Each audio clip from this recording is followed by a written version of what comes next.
자, 3단원 화학결합에서 이온결합부터 나오니까 자, 한번 봅시다. 화학결합은 모든 화학결합은 다 전기적 결합, 정확하게는 정전기적 인력에 의한 결합이에요.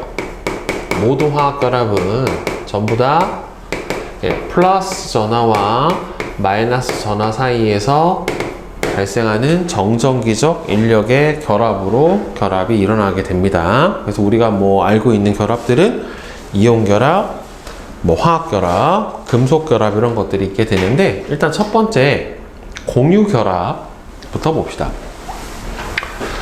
공유결합에도 전기적 성질, 뭐가 플러스고 뭐가 마이너스 전을 띠게 되냐면, 일단 보면은 물은 순수한 물 분자가 뭐가 되냐면은 전기 분해가 돼요.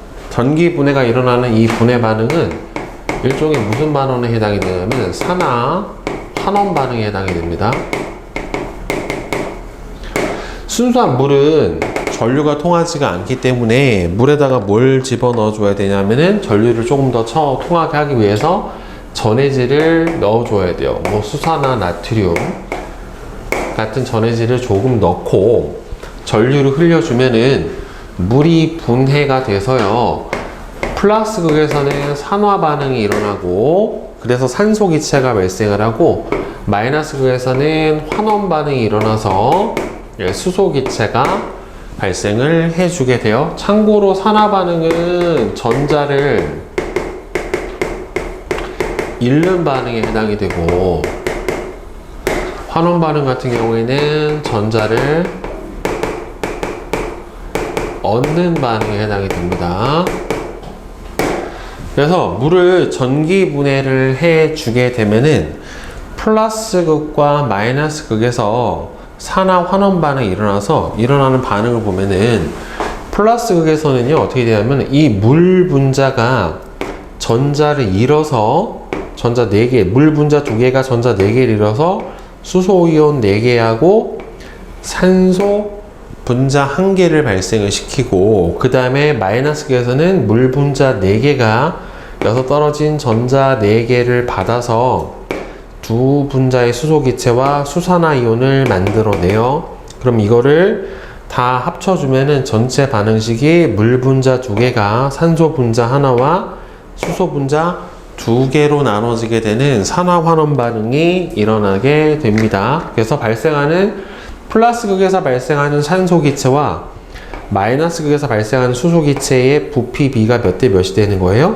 1대 2가 되는 거예요.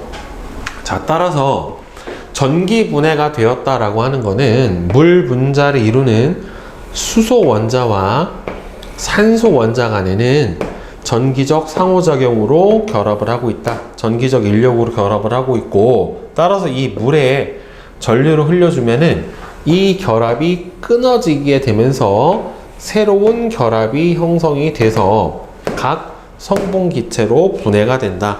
결국에는 물 분자 구조는 산소에 수소가 2개가 결합하고 있는 상태인데, 이 물 분자 2개가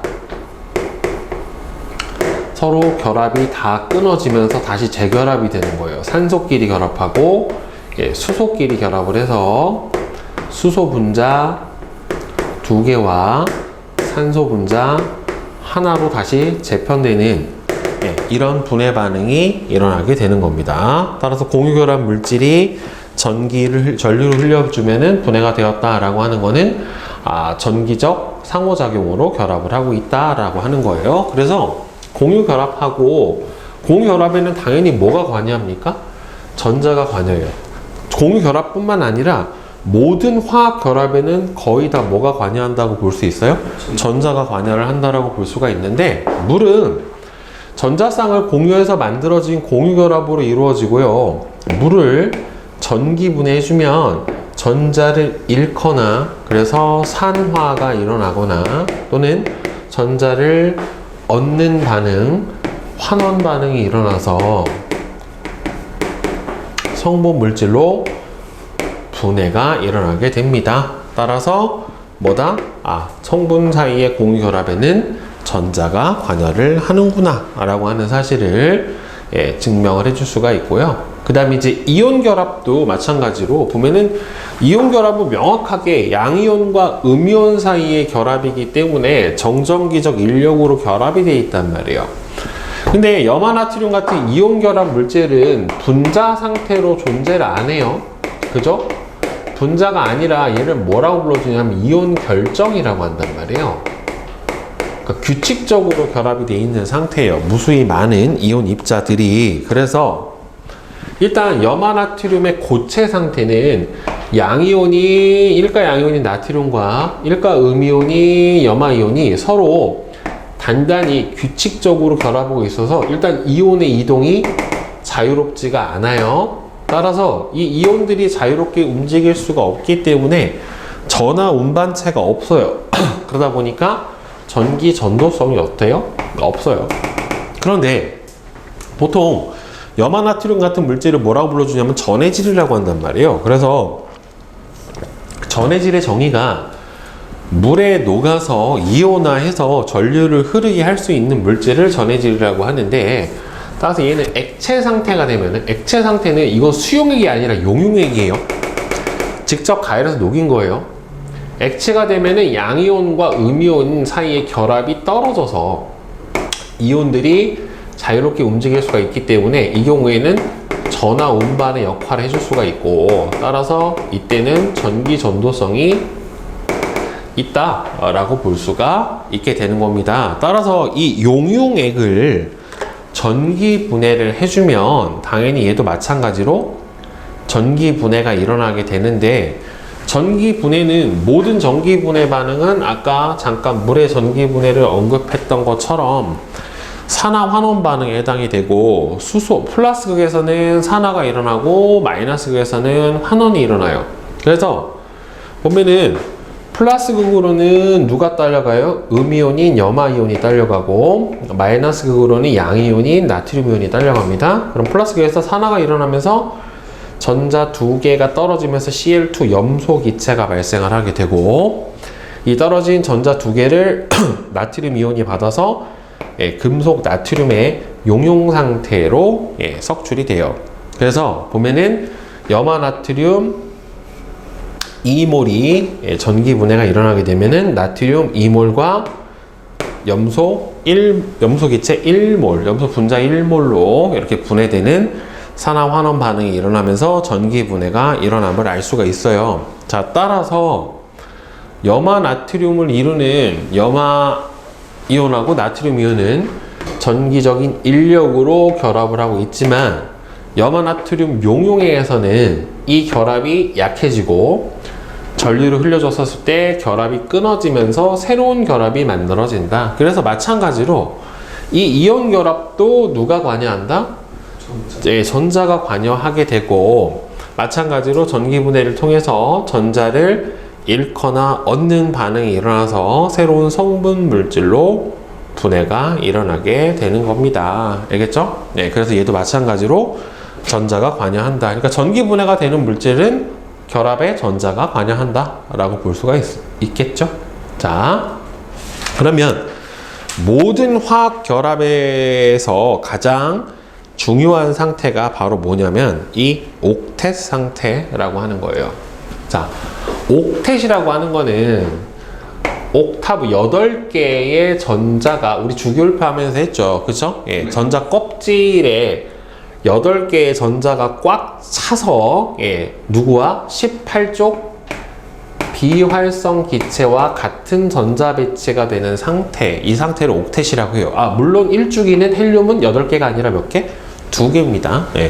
자, 그래서 비활성 기체는 주기율표의 18쪽에 속하는 헬륨, 네온, 아르곤 같은 원소들에 해당이 되고, 이 녀석들의 전자 배치는 가장 바깥 전자 껍질에 전자가 8개, 헬륨은 2개죠. 채워져서 가장 안정한 전자 배치를 이루는 상태예요. 그래서 보면은 이온화 에너지도 같은 주기에서 몇 쪽이 제일 커요? 18쪽이 가장 컸었죠.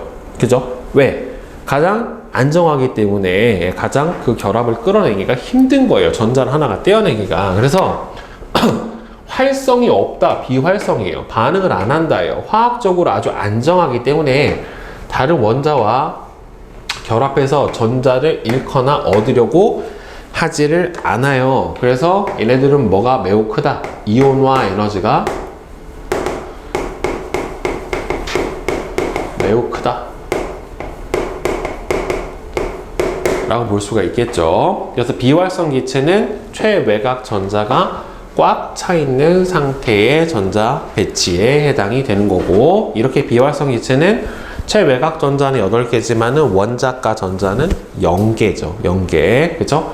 즉, 화학 결합에 관여할 수 있는 전자의 개수가 없다라고 하는 거예요. 그래서 옥텟 규칙은 18쪽 이외의 원자들이 전자를 잃거나 얻어서 비활성 기체와 같이 가장 바깥 전자 껍질에 전자를 8개가 꽉 채운 상태가 되면서 안정해지려고 하는 경향이에요. 그러니까 전자를 잃거나 얻어서 뭐가 되는 거예요? 이온 상태가 되는 거죠, 결국에는. 그죠? 그래서 원자들은 화학 결합을 통해 전자를 주고받거나 이렇게 되면 뭐가 돼요? 이온이 되는 거고, 공유하면은 이거는 공유 결합이 되는 거예요. 그래서 결국에는 무슨 상태를 만들려고 해요? 옥텟 상태를 만들어서 안정한 전자 배치를 이루려고 해요. 그래서 보면은 1족, 2족, 13족 정도까지 애들은 원자과 전자를 어떻게 돼요? 잃어버리죠. 네. 그래서 양이온이 되는 거고, 15족부터 17족까지는 전자를 얻어서, 그죠? 음이온이 되면서 옥텟 상태를 만들려고 하게 됩니다. 그래서 얻는 전자 개수만큼이 이온의 전하량에 해당이 되고, 잃는 전자 개수만큼도 이온의 전하량에 해당이 되는 거죠. 1족은 하나, 2족은 2개, 13족은 3개를 잃어버리고, 그 다음에 15족은 3개 얻고 2개 얻고 하나 얻어서, 그죠? 네, 이온 상태로 만들어지게 되는 거죠. 자, 그래서 안정한 이온과 옥텟 규칙은 우리 앞에서 주기율표 하면서 했던 것처럼 양이온은 대부분이 1족, 2족, 13족이기 때문에 금속 원자는 전자를 잃어서 양이온을 형성을 하고요. 그래서 비활성 기체와 같은 전자 배치를 이루게 됩니다. 그죠? 그 다음에 음이온은 비금속은 음이온이 돼요. 금속 원자는 뭐가 되고요? 양이온이 되고, 물론 수소는 비금속이지만 양이온이 됩니다. 그죠?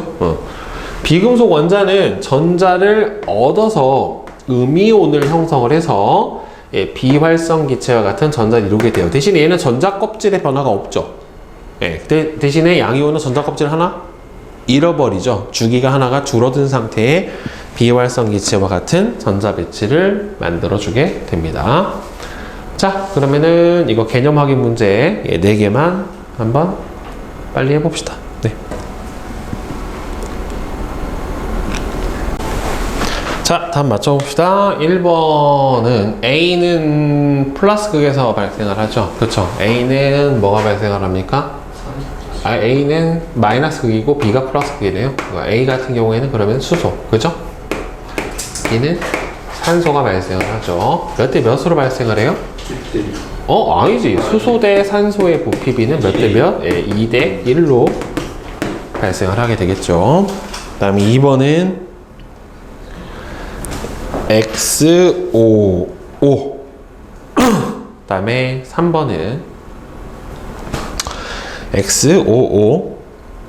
그 다음에 4번은 안정한 이온이 될 때 양이온이 되는 것은 여기서 C하고 D죠. 금속 원소니까. 음이온이 되는 거는 여기서 A하고 B에 해당이 되겠죠. 안정한 이온이 될 때 같은 비활성 기체의 전자 배치를 이룬다. 이에 해당하는 비활성 기체를 쓰시오. 여기서 전자 2개 얻고, 하나 얻고, 하나 잃고, 2개 잃어버리니까 전자 10개짜리 누구랑 똑같아져요? 네온이랑 같아지게 되겠죠. 그죠? 얘네들은 그래서 무슨 이온? 등전자 이온. 이렇게 해석을 해주면 되겠네요. 그죠? 쌤, 2번에서 2가 지금 황록색 염소죠? 네, 염소 기체입니다. 염소 기체의 황록색의 이온 결합 봅시다.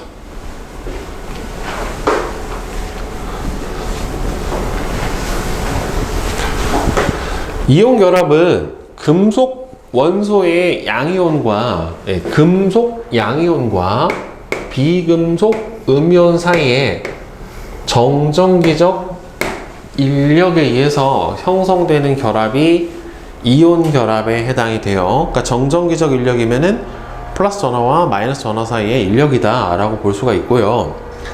그 다음에 이온 결합이 만들어질 때는 금속 원자랑 비금속 원자가 서로 전자를 주고받아서, 그러니까 금속이 전자를 아주 잘 잃어버리는 금속과 비금속이 전자를 아주 잘 얻는 금속이 서로 만나면, 서로 금속은 전자를 잃어버리고 비금속은 전자를 받아서 양이온과 음이온을 형성을 해서 그 사이에 생긴 정전기적 인력이 작용을 해서 플러스 전하와 마이너스 전하 사이에, 그래서 결합이 만들어지게 되는 겁니다. 자, 그래서 보면은 이온의 결합의 형성과 에너지, 이게 모든 결합을 할 때는요, 이 두 가지가 동시에 작용을 해요. 즉, 양이온과 음이온 뿐만 아니라 모든 결합에서는 이 정전기적 인력과 서로 밀어내려는 반발력이 동시에 작용을 하고, 이 인력과 반발력이 두 개가 평형을 이루는 위치에서 결합 길이가 결정이 되고 결합력이 결정이 돼요. 그러면 어떤 건 인력이고 어떤 건 반발력이냐면은, 이온들이 이렇게 두 개가 있다라고 생각을 해보면 가운데 이제 뭐가 있어요? 원자? 핵이 이렇게 있을 거란 말이에요. 그렇다고 치더라도 어느 거는 전체적으로 양전하를 띠고 어느 거는 음전하를 띈단 말이에요. 그럼 기본적으로는 반대전하 사이에 서로 뭐가 작용해요? 인력이 작용을 하니까 끌어당겨요. 멀리 있으면 서로 끌어당겨요. 그럼 점점 다가오다가, 문제는 이 바깥쪽에는 다 무슨 상태예요? 지금 이미 이온이 됐기 때문에 아니, 무슨 상태야? 전자가 꽉 채워진 옥텟 상태예요. 그러니까 전자 구름들이 8개가 꽉 차 있는 상태가 되니까 나중에 얘네들이 서로 너무 가까이 와서 겹쳐버리면 전자끼리 뭐가 작용해요? 반발력이 작용을 해요. 그러니까 서로 멀어져요. 일정 부분 멀어지면 다시 뭐가 작용해요? 인력이 작용해요. 그러니까 이게 두 개가 평형이 되는 위치가 생겨요. 거기서 결합 길이가 결정이 되는 겁니다. 그래서 양이온하고 음이온 사이의 거리가 가까워지면 가까워질수록 인력이 작용해서 에너지가 낮아지지만, 왜 에너지가 낮아지냐면은 모든 화학 결합에서는 결합하면서 에너지를 방출해요. 결합을 끊어내기 위해서는 에너지를 어떻게 줘야 돼요? 주어야 돼요. 흡수해야 됩니다.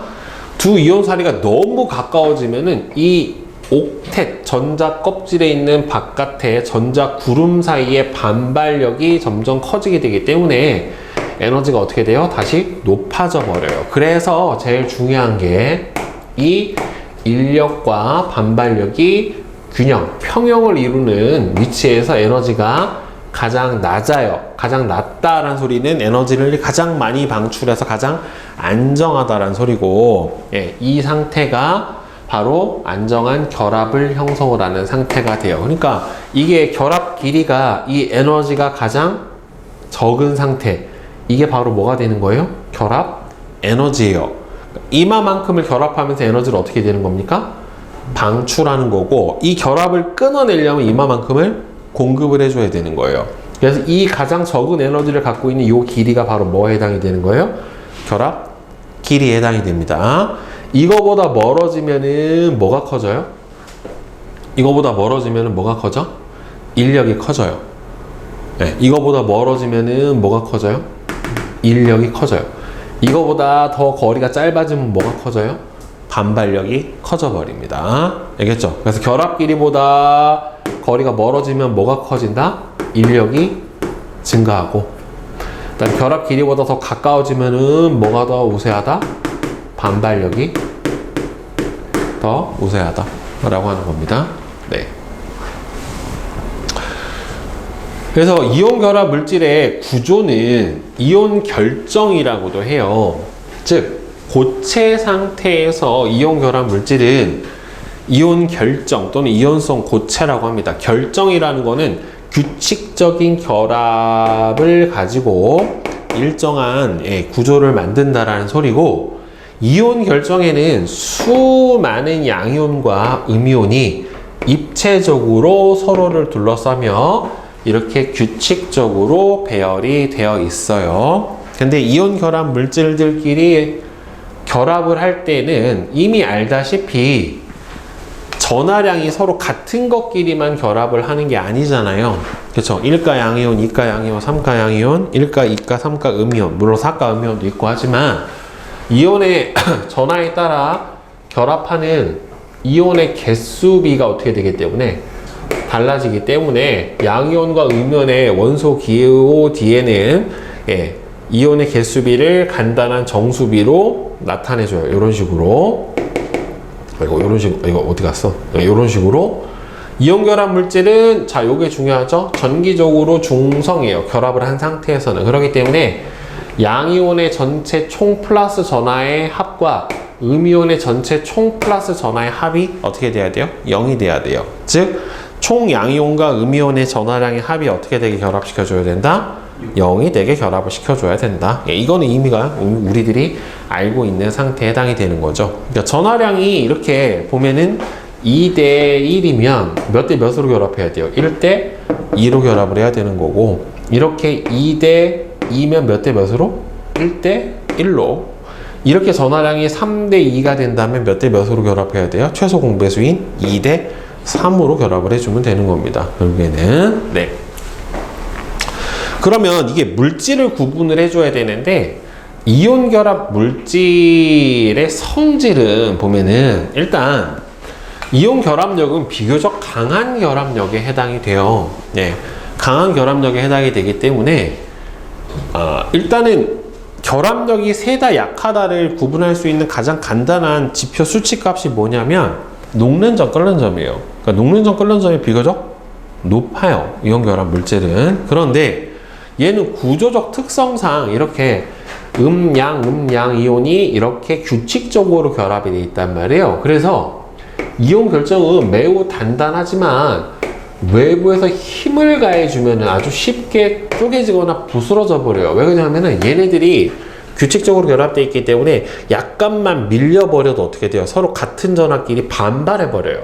그래서 두 층의 경계면에서 같은 전하를 띤 이온들끼리 쉽게 반발하면 금방 떨어져 버려요. 그래서 쉽게 부스러지는 특징을 가지고 있습니다. 그래서 외력에 의해서 쉽게 부스러지고, 그 다음에 얘네들은 이온 결합 물질은 대체로 물에 잘 녹아요. 왜 그러냐면은 물은 극성 용매에 해당이 되고, 따라서 전하를 띠고 있는 물질을 잘 녹이는 성질을 가지고 있습니다. 그래서 이온 결합 물질은 대체로 물에 잘 녹으며 물 속에서 양이온과 음이온이 물 분자에 둘러싸여서 안정한 상태가 된다. 이거를 뭐라고 하냐면은 수화라고 해요. 물이 용매가 된 상태에서 입자를 둘러싸서 둘이 결합하지 못하게 해요. 그럼 녹아 들어간 상태입니다. 그래서 수화된다. 그래서 극성 용질이라 극성 용매인 물에 어떻게 된다? 잘 녹아 들어가게 된다. 참고로 물 분자에서 산소 쪽이 마이너스 전하를 띠게 되고 수소 쪽이 플러스 전하를 띠게 돼요. 그러니까 얘도 전하를 띠고 있는 입자이기 때문에 이온들을 둘러싸서 둘이 잘 결합하지 못하게 해주게 됩니다. 그 다음에 전기 전도성을 보게 되면은 고체 상태에서는 전기 전도성이 없어요. 왜? 전기 전도성이 생기려면 양이온과 음이온의 둘의 이동이 어때야 돼요? 자유로워야 되는데 그러지 못하단 말이에요. 자, 하지만 액체 상태나 수용액 상태가 되면은 전기 전도성이 생겨요. 즉, 얘가 양이온과 음이온이 자유롭게 이동을 할 수가 있기 때문에 전기 전도성이 생겨요. 그래서 지금 보면은 온도에 따른 전기 전도성에 관련된 그래프에서 없다가 고체 상태 때 어떤 특정 온도가 되면 갑자기 전기전도성이 이렇게 생겨요. 그럼 여기가 뭐예요? 녹는 점이고 녹으면서 전기전도성이 생겼다. 그럼 이건 뭐다? 이온 결합 물질은 이런 식으로 바로 전기전도성이 나타나게 됩니다. 자, 그 다음에 선생님이 녹는 점하고 끓는 점이 결합력을 비교해주는 지표가 된다라고 얘기를 했는데, 녹는 점과 끓는 점이 비교적 높아요. 그래서 실온에서 대부분 무슨 상태로 존재합니까?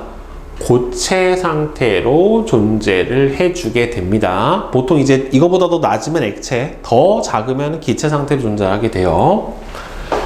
그래서 이게 모든 정전기적 인력 결합은 다 쿨롱의 힘이라고 하는 걸로 결합을 해요. 이건 물리에서 나오는 내용인데, 이게 점전화 두 개가 이렇게 있었을 때 플러스 전하와 마이너스 전하가 이렇게 있고, 요거의 전하량을 Q1, 마이너스 전하의 전하량을 Q2, 그 다음에 두 전하의 중심 사이의 거리를 R이라고 했었을 때, 결합력은 중심 사이의 거리의 제곱에 반비례하고, 그 다음에 각각 입자의 전하량의 곱의 비례를 해줘요.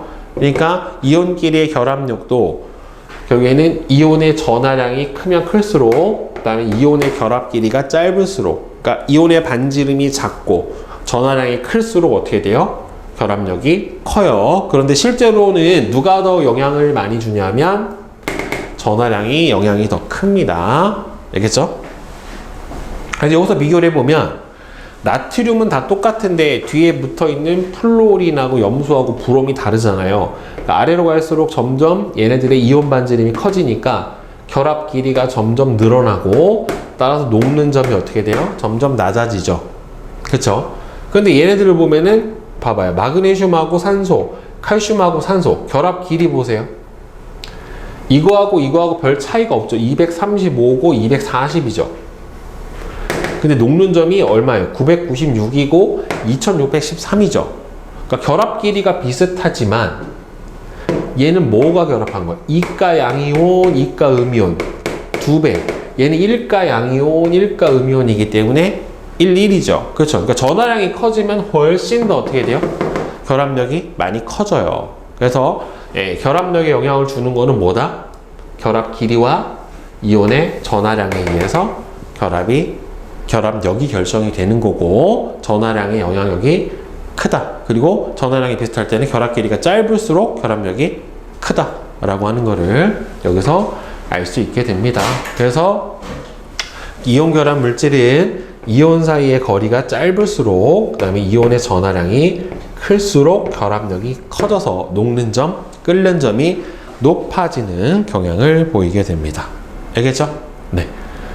자, 그러면 여기 개념 확인 문제부터 대표 자료 분석까지 한번 풀어봅시다.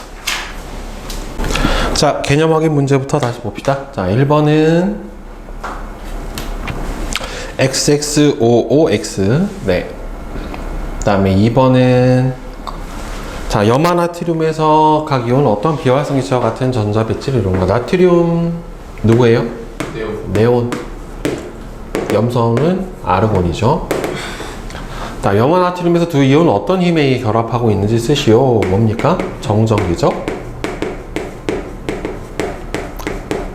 인력. 그죠? 요거에 의해서 결합을 하고 있게 되는 거죠. 결국에는. 그냥 인력? 네, 안 되죠. 왜 그러면은 중력에 의한 인력도 있을 수가 있고 하니까 정전기적 인력이라고 대답을 해줘야죠. 그 다음에 3번은 이름 뭐예요? 염화칼륨.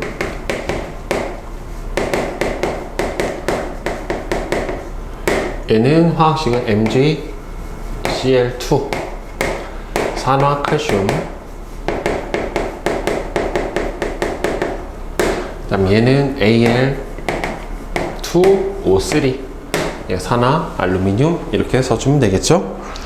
그 다음에 4번은 OXX. 그 다음에 5번은 자, 둘 중에는 누가 더 큽니까? 브롬이 더 크죠. 여기는 녹는 점은 결합 길이가 짧은 얘가 더 크죠. 자, 여기서는 얘가 더 크고, 그 다음에 산화 마그네슘하고 산화 스트론튬은 전화량이 같으니까 결합 길이가 짧은 마그네슘이 더 커야 되고, 이 경우는 산화, 얘는 1가 1가고 얘는 1가 2가잖아요. 전화량도 크고, 그 다음 이온 반지름이 플로린하고 산소하고 비교를 해보면 이온 반지름은 누가 더 커요? 플로린이 더 크죠. 등전자 이온에서는 원자 번호가 작을수록 더 크잖아요. 그럼 산소가 더 큰 거 아니에요? 뭐가? 원자 번호가 작을수록 원자 번호가 클수록 어떻게 돼요? 더 작으니까 산소가. 얘가 더 어떻게 됩니까? 산소가 전자를 더 많이 받았죠.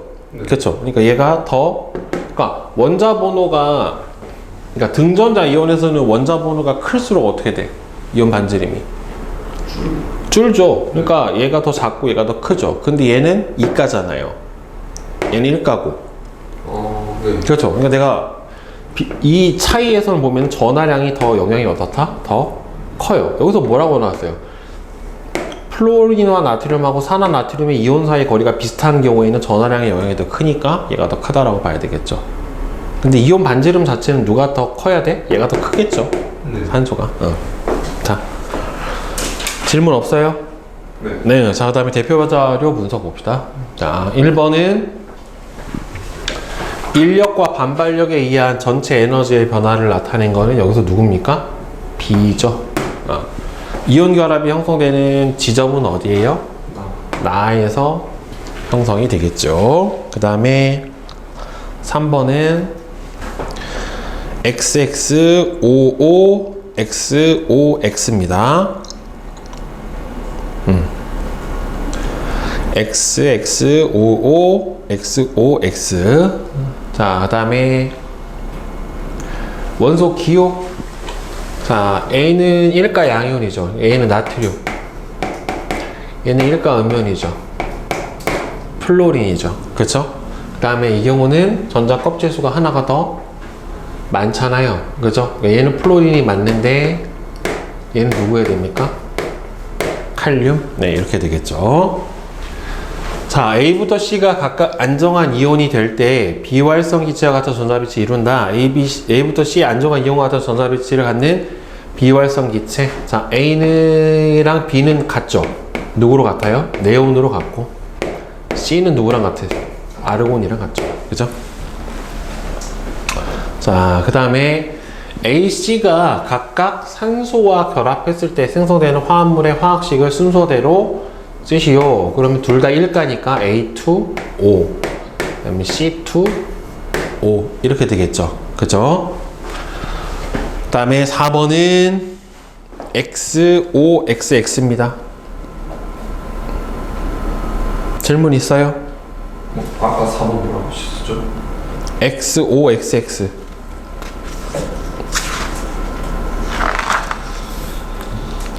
없어요? 자, 내신 만점부터 실력업은 숙제로 해봅시다. 알겠죠?